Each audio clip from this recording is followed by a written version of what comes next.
Bem-vindos ao caderno número 2 do nosso curso básico de Espiritismo.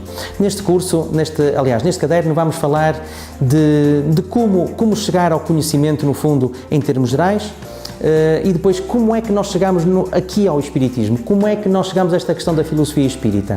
Primeiro, numa introdução, ver o desenvolvimento do conhecimento e as formas de adquirir o conhecimento, pelo empirismo, pelo dogmatismo, pelo ceticismo ou ainda pelo agnosticismo. Vamos ver que a viagem de muitos amigos espíritas que hoje habitam partilham connosco estas fileiras, tiveram um percurso em que passaram por estas diferentes fases do conhecimento. O empirismo é equivalente ou é transversal a todos, mas muitos de nós, antes de sermos espíritos, fomos altamente dogmáticos para passarmos a ser muito céticos e para depois nos tornarmos agnósticos, até que alguém um dia nos apresentou, ou tivemos a sorte, entre aspas, de tropeçar neste conhecimento e então nos tornarmos espíritas. Depois vamos falar na forma como se estrutura, basicamente, a doutrina espírita. Vamos ver, num segundo ponto, que o espiritismo é uma filosofia com bases científicas e consequências morais. Vamos ver que é uma ciência, que tem um método científico, que tem um laboratório próprio, que é a mente humana e que é também o universo em geral. Vamos ver a sua parte filosófica, contida no Livro dos Espíritos, e que trazem, através da história, através de inputs de vários filósofos, que esbarram ou desaguam naquilo que é hoje o Espiritismo. E, finalmente, vamos ver que, mediante esta filosofia e esta ciência, tendo acesso a este tipo de conhecimentos comprovados através da ciência ou na tentativa de os comprovar cientificamente e também através da montagem de raciocínios filosóficos, transformámo-nos em seres diferentes e vamos ver que o ponto número 3 deste esquema será precisamente a moral e o aperfeiçoamento moral. Vamos ver que vai ser uma viagem interessante. Ora, olá a todos.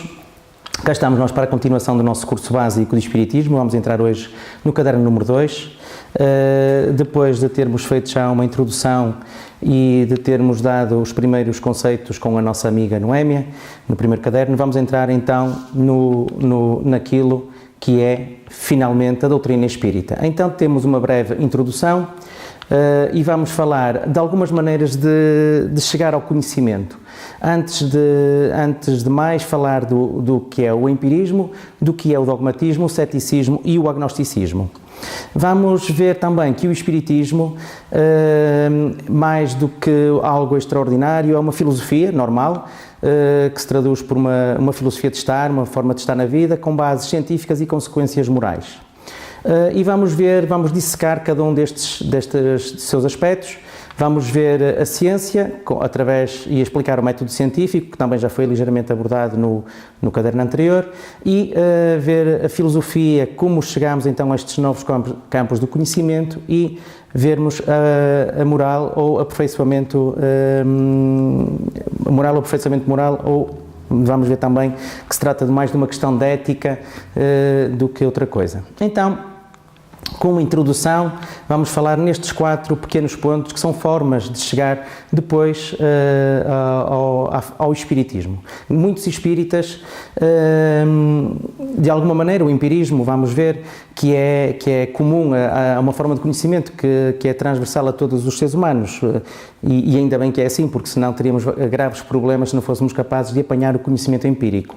O dogmatismo também fez parte ainda da história de vida de muitos espíritas e de outras teorias, que muitas vezes se tornam céticos e finalmente agnósticos depois, e isto é comum a muita gente, depois de se tornarem depois espíritas. Então, o empirismo. O empirismo é um conjunto de conhecimentos colhidos na experiência. E é fácil de entender este conceito quando falamos, por exemplo, da forma de saber quando falamos, por exemplo, de alguém atingir o conhecimento em criança. O empirismo é uma forma das crianças colherem muito conhecimento. Se nós dissermos a alguém, olha, não faças isto, não ponhas a mão no ferro, que te vais queimar. É um conhecimento que nós estamos a tentar transmitir, mas que muitas vezes só é mesmo adquirido quando é experimentado. Então, uma criança, por mais que a gente diga às vezes, tem cuidado de andar de bicicleta que vais cair, ao fazer uma série de alertas, só chegam realmente ao conhecimento da experiência quando caem ou quando efetivamente colocam a mão no ferro e deparam-se realmente com a dor. Então percebem e adquirem conhecimento, passam a saber que colocar a mão no ferro, se o ferro estiver quente, obviamente, provoca dor. Então isso é transversal às nossas vidas, continua a ser sempre assim, não é uma questão só que está de acordo com que é relativo à infância, mas é relativo, no fundo, à experiência e ao conhecimento humano. E é uma doutrina filosófica segundo a qual o conhecimento humano deriva então, que é precisamente aquilo que estávamos a dizer, da experiência. E graças a Deus que ele existe.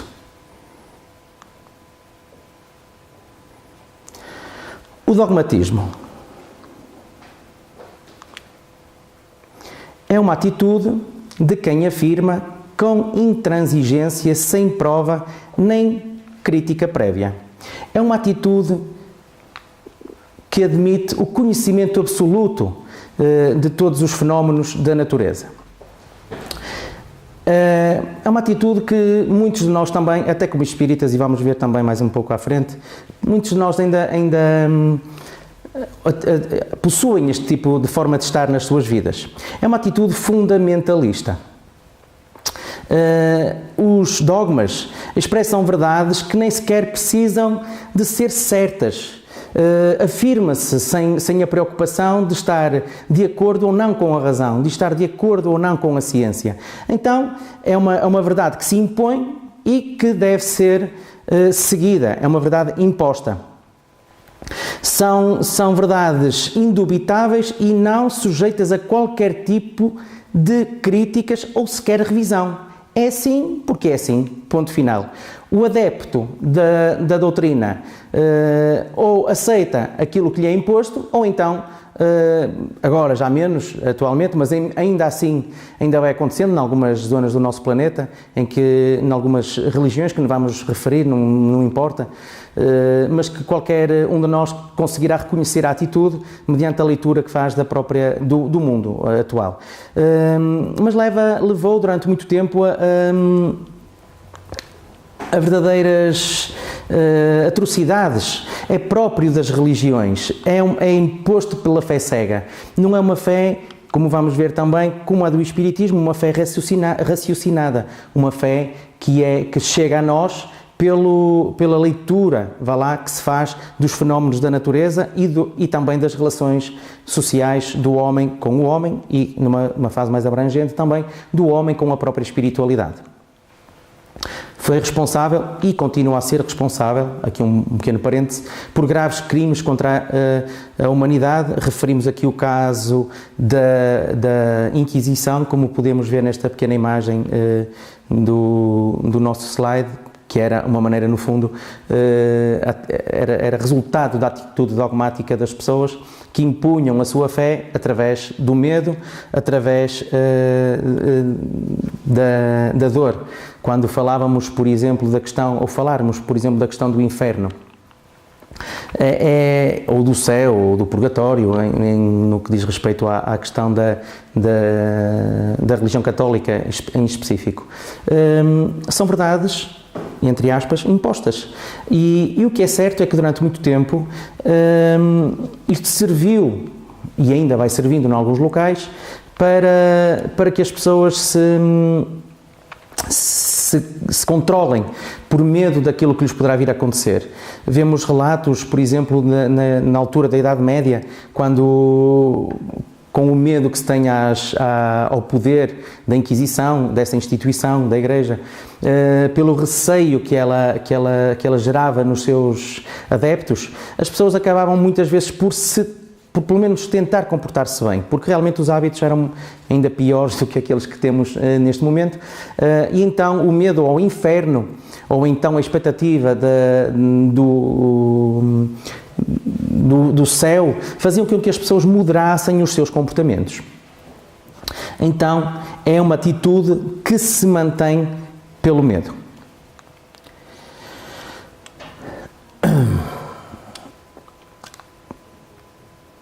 ainda dizer uma coisa mais, um pequeno parêntese sobre o dogmatismo. Dogmatismo pode ser levado só e foi Kant que atribuiu este conceito mais pejorativo ao dogmatismo, aquele que vimos anteriormente. Mas o dogmatismo, em termos filosóficos, também pode ser algo que diga respeito a uma doutrina. Pode ser o mesmo que um fundamento ou um princípio filosófico relativo a uma doutrina. Portanto, um dogma pode ser apenas um princípio filosófico. E poderemos dizer, tentando não complicar muito, dizer, por exemplo, que o Espiritismo também tem os seus dogmas nesta ótica, na ótica do conceito filosófico. Nesta atitude mais pejorativa, que, como referimos, foi Immanuel Kant que acabou por lhe conotar este aspecto numa das suas obras, quando nós começamos a abrir o olho e quando nós começamos a deixar de ter medo como ser humano, leva a uma atitude que é a atitude do ceticismo. O cético. O cético, como diz a própria palavra, para já, defende que nós não somos capazes de alcançar a certeza. E gera, obviamente, a descrença. Um cético é alguém que descrê, que não acredita. Não acredita porquê? Não acredita porque não compreende. E então, deixa de ter qualquer tipo de fé. Não acredita em nada. Com o tempo, esta atitude, porque no fundo o homem não acredita, mas sente algum vazio, porque precisa de alguma coisa, percebe o mundo em que está, intuitivamente nós sabemos o que somos, sabemos que somos espíritos imortais, sabemos que temos de ter uma vida para além da morte, olhamos para os fenómenos da natureza, olhamos para o universo e custa-nos a entender como é que algo tão grandioso pode ser o resultado, por exemplo, do acaso. E então, por muito que sejamos céticos, não conseguimos ser céticos eternamente. Muito mais nós, da forma como compreendemos o mundo e a questão da imortalidade, se nos conseguirmos manter céticos durante uma encarnação, sabemos que isso não será eterno, porque elas são inúmeras e então há de chegar à altura em que o homem se sature deste vazio de conhecimento e de interpretação da natureza e há de caminhar para outro tipo de atitude, naturalmente, e mais uma vez bem, que é aquela que agora referimos, que é a questão do agnosticismo. Então, o agnosticismo é um sistema filosófico segundo o qual o espírito humano se encontra impossibilitado de alcançar sobre certos fenómenos um conhecimento absoluto.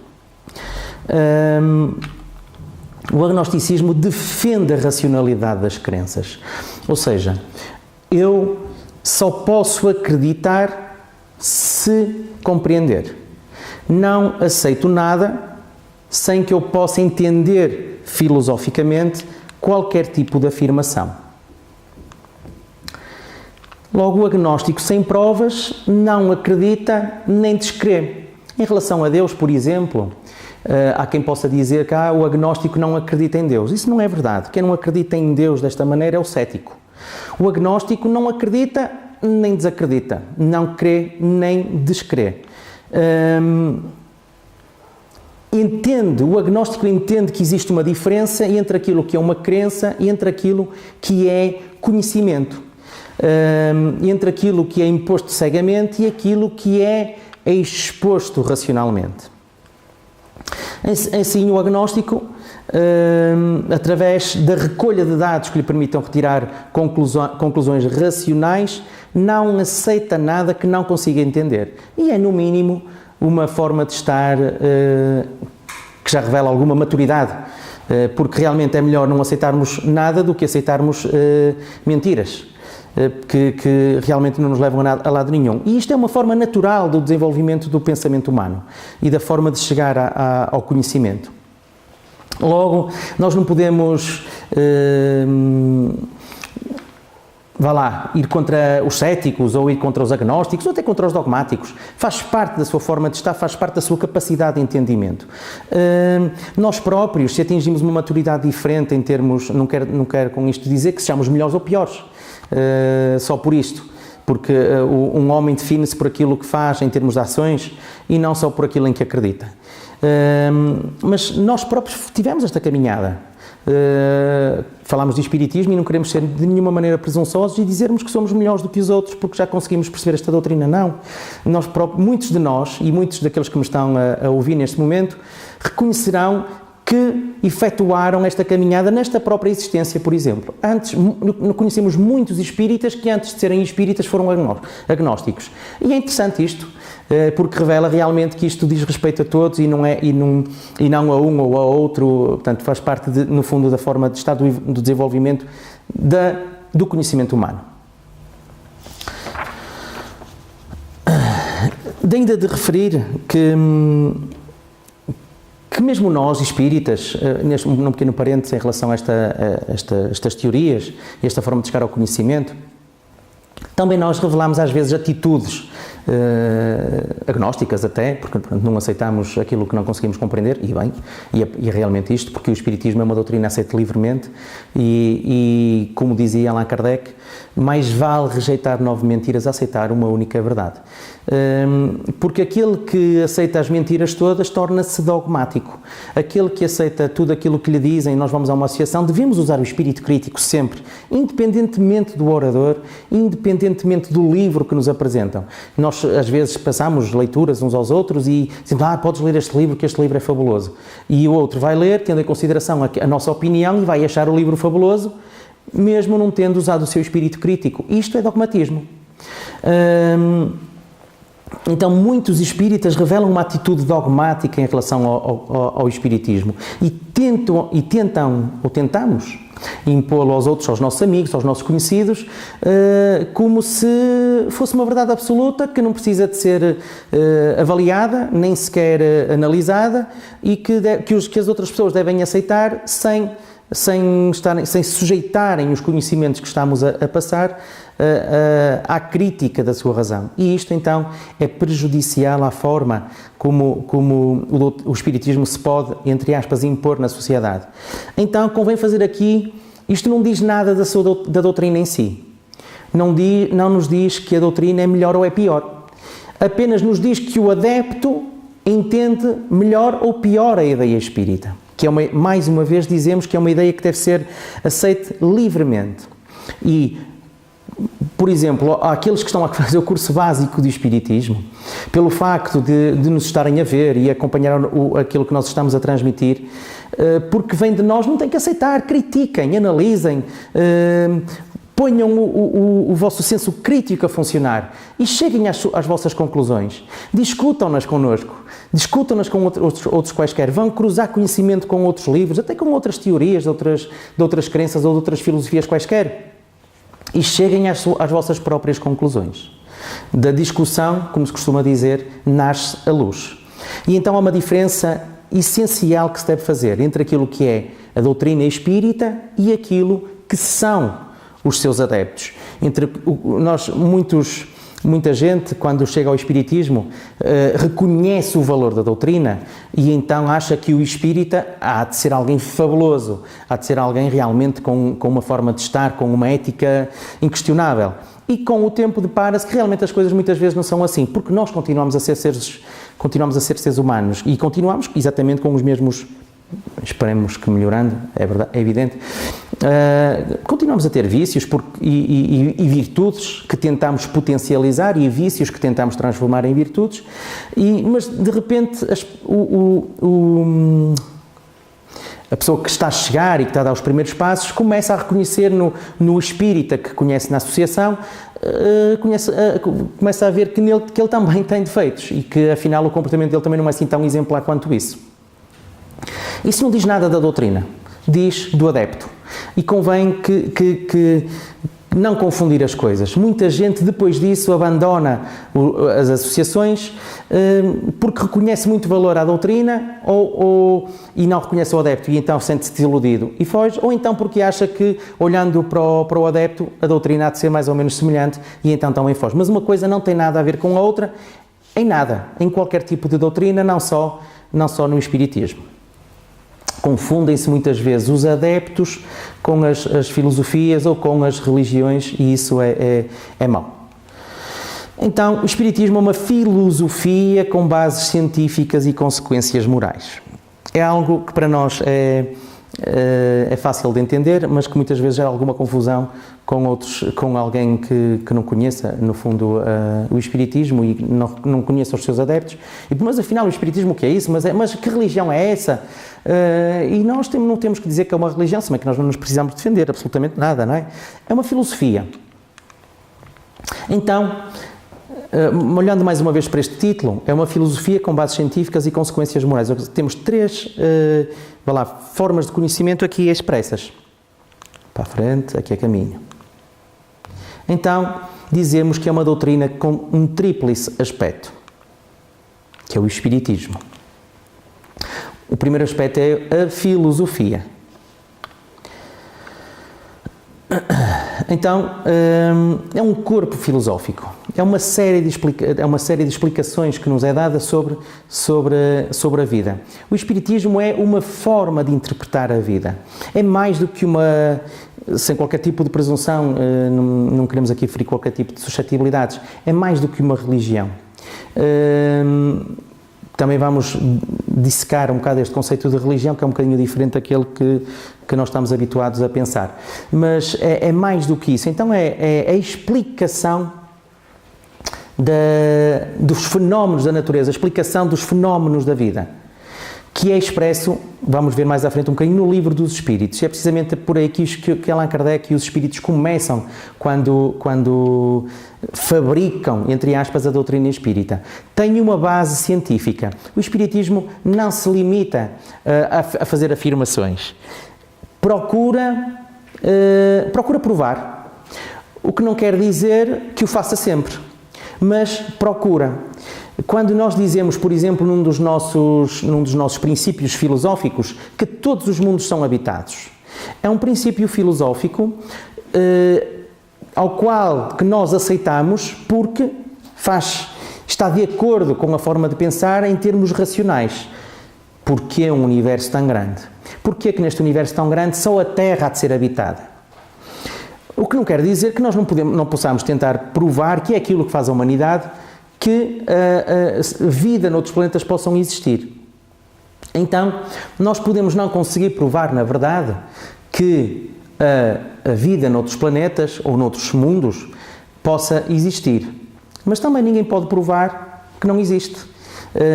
Porque se eu tenho que provar, para provar que existem vida noutros globos, tenho de visitar todos os globos, quem procura provar que a vida não existe noutros globos terá que bater exatamente às mesmas portas. E até é capaz de ser provável que nós consigamos encontrar mais depressa um mundo habitado, porque encontrando não precisa bater em mais porta nenhuma, do que aquele que tem que provar que não existe nenhum, que teria que bater efetivamente nas portas todas que existem no universo. Finalmente, esta filosofia, este conjunto de afirmações e de pensamentos exposto, neste caso, no Livro dos Espíritos, comprovados pela ciência, ou nesta tentativa de comprovação destes princípios pela ciência, leva forçosamente a uma forma de estar diferente e então, mediante a aquisição de novos tipos de conhecimento, eu passo a ter uma nova forma de me comportar. Lembro-me, por exemplo, aqui de uma experiência que tivemos há uns anos, não muitos, recentes, num curso básico, precisamente num curso básico de Espiritismo, em que, como vemos, ao analisarmos este curso, a forma como os conceitos são expostos, são sintetizados e são expostos numa forma lógica. Não se salta de página em página, não saltamos de Deus, por exemplo, para a pluralidade das existências ou para a reencarnação. Falamos de Deus, da imortalidade da alma, da comunicabilidade dos espíritos, porque são conceitos que se encaixam e tornam necessário, pelo entendimento do anterior, a consequência do posterior. Lembro-me de uma amiga nossa há uns anos que, ao fazer o curso básico de Espiritismo, uma senhora já com alguma maturidade, uma senhora inteligente, que ao fim de algum tempo, aí com 2 ou 3 meses, ou 4, talvez, de exposição no curso básico, nos dizia assim: olha, sabes, numa conversa particular, é claro, dizendo assim: tenho que tirar férias. Férias? Mas férias como? Tenho que tirar férias, tirei férias do trabalho porque cheguei à conclusão que, com aquilo que aprendemos no curso, que eu afinal andei uma vida inteira enganada. E o facto de andar uma vida inteira enganada abalou toda a minha estrutura psicológica. Então eu dei conta de que me comportei durante estes 50 e alguns anos da minha vida baseado em pressupostos errados, baseado em pressupostos, por exemplo, de materialismo, com necessidades fictícias. E hoje chego à conclusão que a minha vida foi uma fantasia. E então tenho de parar, tenho foi mesmo isto, tenho de tirar férias, porque preciso de me reestruturar e de repensar a minha forma de estar e a minha forma de viver perante estes novos conhecimentos. É interessante ver que realmente esta fé raciocinada, esta forma de chegar ao conhecimento através da razão, se nós formos livres, pensadores, pode realmente fazer a diferença e tornar-nos pessoas diferentes e com certeza para melhor. Então, isto porquê? Porque a compreensão do universo e da vida só se consegue através destas três vertentes. É verdade, quer dizer, se eu tiver um princípio filosófico tentando prová-lo, se eu não tentar fazer qualquer tipo de prova destes princípios filosóficos, o que é que eu vou ter? Vou ter uma atitude dogmática. Então, tendo um princípio filosófico, tentando prová-lo racionalmente, seja através da experiência ou seja através da própria razão, chegar ao conhecimento, fazendo contas de somar e chegando à conclusão que A com B dá C. Torna o conhecimento mais completo, porque não me limito a afirmar uma coisa, provo-a ou procuro prová-la. Finalmente, se eu, tendo conhecimento filosófico, se eu consigo provar, naturalmente, isto nem é algo que se imponha, naturalmente eu retiro dali uma consequência ética.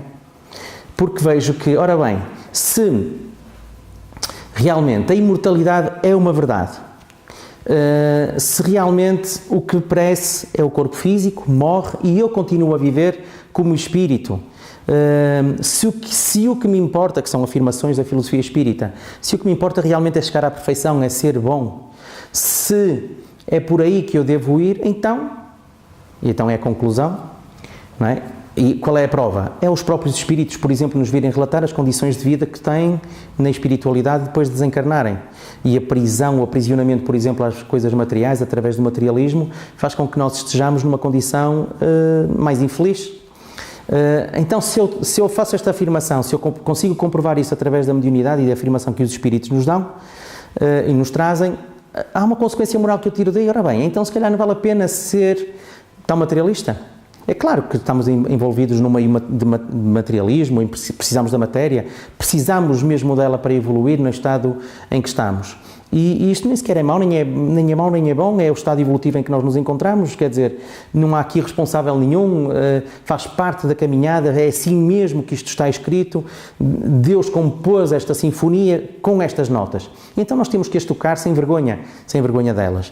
Mas se eu tenho conhecimento, este tipo de conhecimento, tenho de ter uma atitude diferente, então não tenho que viver, e cá está a consequência ética, de acordo com aquilo que me é imposto materialmente, mas ter uma perspectiva de vida futura e daquilo que me convém enquanto espírito para chegar ao meu objetivo, que é a perfeição.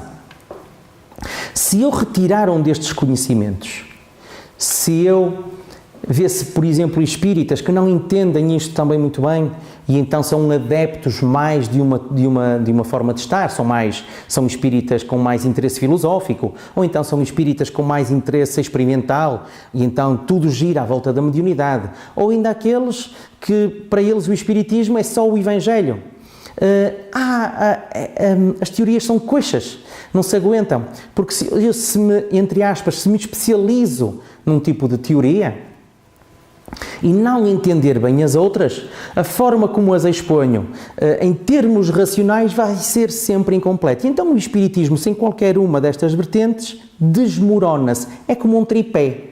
A própria palavra diz, tripé, 3 pés. Eu só consigo suportar ou segurar uma máquina fotográfica, uma máquina de filmar, com um tripé que estejam equilibrados para que eu possa suportar aquele peso. Se eu pegar numa das pernas do tripé, a retirar, o que é que acontece à minha máquina? Ela tomba, desmorona-se. Então o espiritismo, sem uma destas teorias, deixa de ser espiritismo. E é ou mediunidade, ou é só ética, mas espiritismo não é.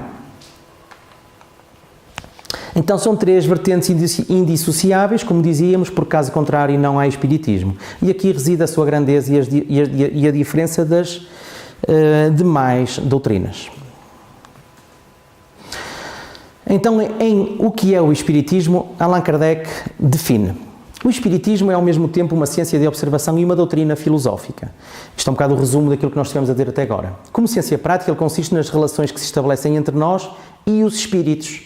Como filosofia, compreende todas as consequências morais que dimanam dessas mesmas relações. Então eu, a partir de agora, sou imortal, tenho uma relação com a espiritualidade, logo a minha forma de estar na vida precisa de ser diferente para a minha própria felicidade.